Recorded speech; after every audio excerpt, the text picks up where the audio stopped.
Close your eyes and think कि तुम्हारी thinking खुद की ओरिजिनल थिंकिंग है या किसी का तैयार किया हुआ एक रेडीमेड थॉट जिसे तुम सोच रहे हो और तुम्हें लग रहा कि वो तुम्हारा है।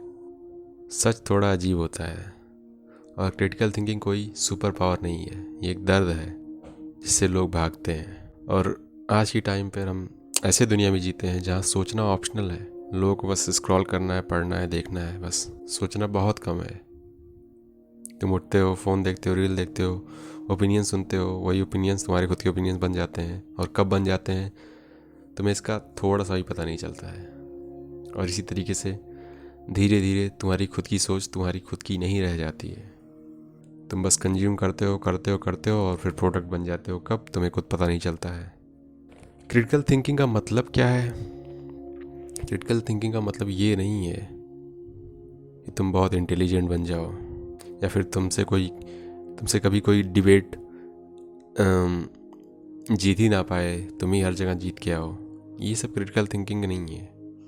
ये सब बहुत अच्छी बात है, लेकिन वो दूसरी बात है। लेकिन इसको क्रिटिकल थिंकिंग में कंसीडर नहीं करेंगे। क्रिटिकल थिंकिंग का मतलब कि तुम अपने ही दिमाग पे शक करो। तुम खुद से ही पूछो, ये जो मैं सोच रहा हूँ क्या ये सही है या फिर कुछ और भी हो सकता है? इसके पीछे की कहानी क्या है? और अगर ऐसा है तो क्यों है? खुद से ही सवाल करना, और ये मुश्किल काम है भैया, क्योंकि ये कंफर्टेबल नहीं है। तुम खुद सोचो, क्या तुमने लाइफ में कभी अपने अपने बिलीफ जो कुछ तुम बचपन से सोचते आए हो, जो तुम्हें सिखाया गया है, उसको तोड़ने की कोशिश की हो कभी? कि यार ये चीज़ें मैं जानता हूँ, इस तरीके से मैं करता हूँ, ये गलत भी तो हो सकती हैं। इस तरीके से कभी सोचा है? अपने ही खिलाफ कभी खड़े हुए हो कि जिस चीज़ को मान्यता तुम देते हो उसके पीछे की रेशनैलिटी कितनी है, कितनी नहीं है, इस चीज़ के बारे में कभी डीपली गए हो? और गए हो अगर, तो फिर उससे कंक्लूजन क्या निकाले हो? कि मैं गलत हूँ? नहीं यार, मैं गलत था, इतने सालों तक मैं गलत था। ऐसी चीज़ें सोचे हो कभी, या फिर सोचते हो? शायद ही सोचते होगे। क्यों नहीं सोचते? क्योंकि ये कंफर्टेबल नहीं है। इसमें कंफर्ट कहाँ है? ये वाकई में डरावनी चीज़ है, मजाक नहीं है ये। और अपने आप को क्वेश्चन करना और फिर गलत साबित हो जाना, भाई बहुत बहुत ईगो हर्ट होता है उसमें। अरे यार, मैं गलत हो गया।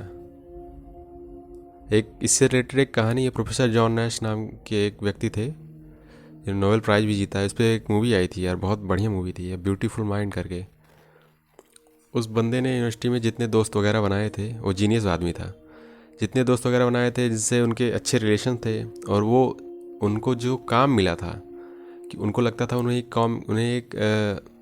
वो एक एजेंट है या स्पाई है, ऐसा करके कुछ काम उनको मिला है जिसमें उनको खुफिया जानकारी इकट्ठा करनी होती है, उसको डिकोड करना होता है। ऐसे करके उन्होंने एक पूरा कमरा भर रखा है, और उनके खुद के जो दोस्त हैं, जो रिलेशंस उन्होंने बनाए हैं, बाद में पता चलता कि वो सब एग्जिस्ट ही नहीं करते, तो सब उनका दिमाग का खेल था। अब सोचो, ऐसा आदमी तुम खुद पे अप्लाई करो कि तुम अब तक बड़े हो गए हो, मान लो तुम 20-25 साल के हो गए हो, और तुम्हारे जो बेस्ट फ्रेंड्स हैं और बाकी सारे दोस्त, और जो तुम काम करते हो जिसमें तुम माहिर हो, जिसमें तुम्हें लगता है तुमने एक जॉब कर रहे हो जिसमें सरकार तुम्हें पेमेंट दे रही है, जिसकी तुम्हें एक दिन पता चले कि ये सब फेक है, सब सिर्फ तुम्हारे दिमाग का इल्यूजन है, हिल जाओगे ना?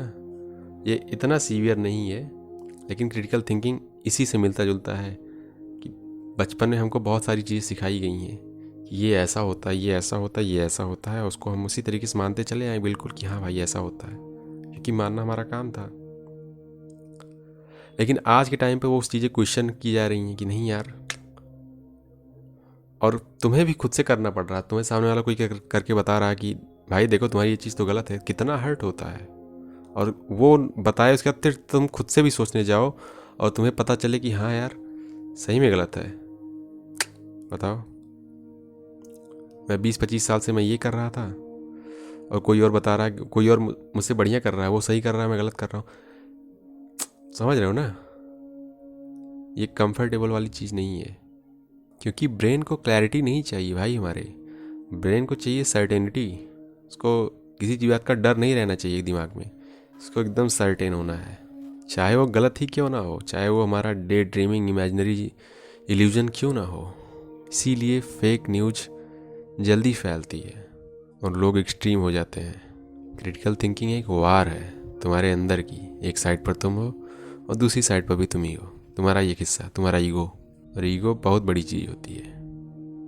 नाम भले ही छोटा सा हो, बहुत बड़ी चीज़ होती है, क्योंकि ईगो कभी हारना नहीं चाहता, वो हारना जानता ही नहीं है।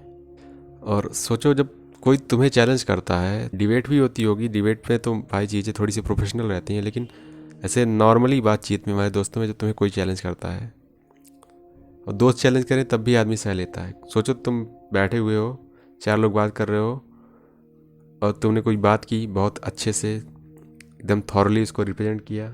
तुम्हारे दोस्त एग्री भी कर रहे हैं, डिसएग्री भी कर रहे हैं, लेकिन कोई एक बाहर वाला आए, वो नहीं यार तुम गलत हो यहाँ पे, और वो रेशनली तुम्हें तुम्हें गलत साबित करने लग जाए, तुम्हारा दिमाग खराब हो जाएगा। और होता है, ये रियल बात है। जिसका नहीं होता भाई वो बहुत आगे जा चुका है, लेकिन होता है। ये तो मैंने खुद एक्सपीरियंस किया है।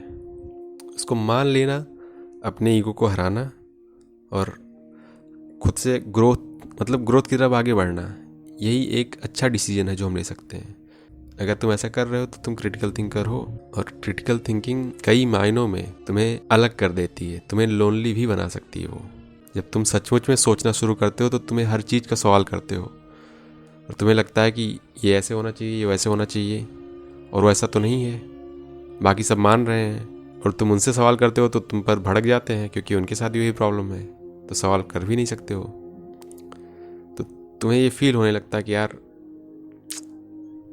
मैं इन सबके साथ कैसे फिट हो पाऊंगा,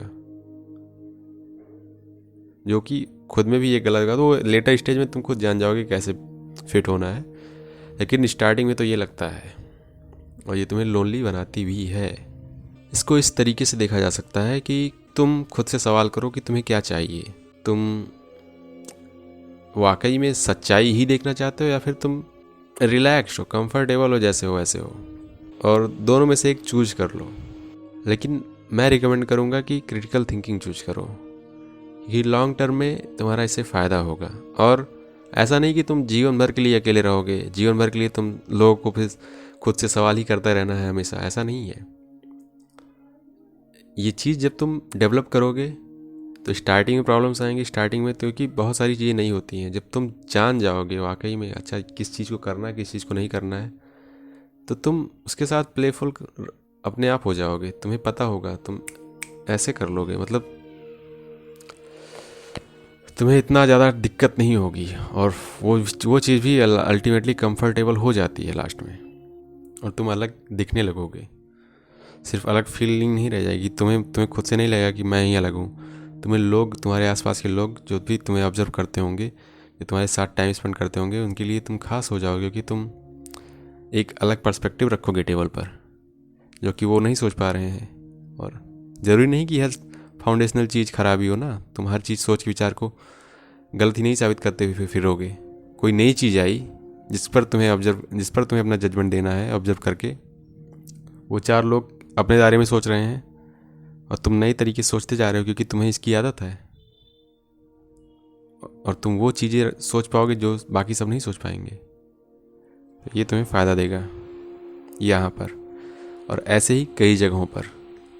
तो मेरी रिकमेंडेशन है कि भाई इसको लाओ ज़िंदगी में, क्योंकि ये बढ़िया चीज़ है और ज़रूरी चीज़ है आज के टाइम में। तो भाई बहुत ज़रूरी है यार, बहुत ज़्यादा। हमें पता भी नहीं है कि मैं इतनी बातें कर रहा हूँ, मुझे खुद नहीं पता कि मैं इसका शिकार हूँ कि नहीं हूँ, क्योंकि हम सब सारे लोग सोशल मीडिया से जुड़े हुए हैं, ठीक है। और उसमें वो सब कुछ एक मार्केट है, अल्टीमेटली सब कुछ एक मार्केट है। हम कुछ भी चीज़ें हम खरीद रहे हैं, ऑनलाइन खरीद रहे हैं या फिर कहीं से खरीद रहे हैं, हम क्यों खरीद रहे हैं, क्या हमें उतना उसकी ज़रूरत है कि नहीं है। मतलब ये सब सवाल करने लायक चीज़ें हैं जिसको तुम कर सकते हो। सोचो इसके बारे में। तब तक के लिए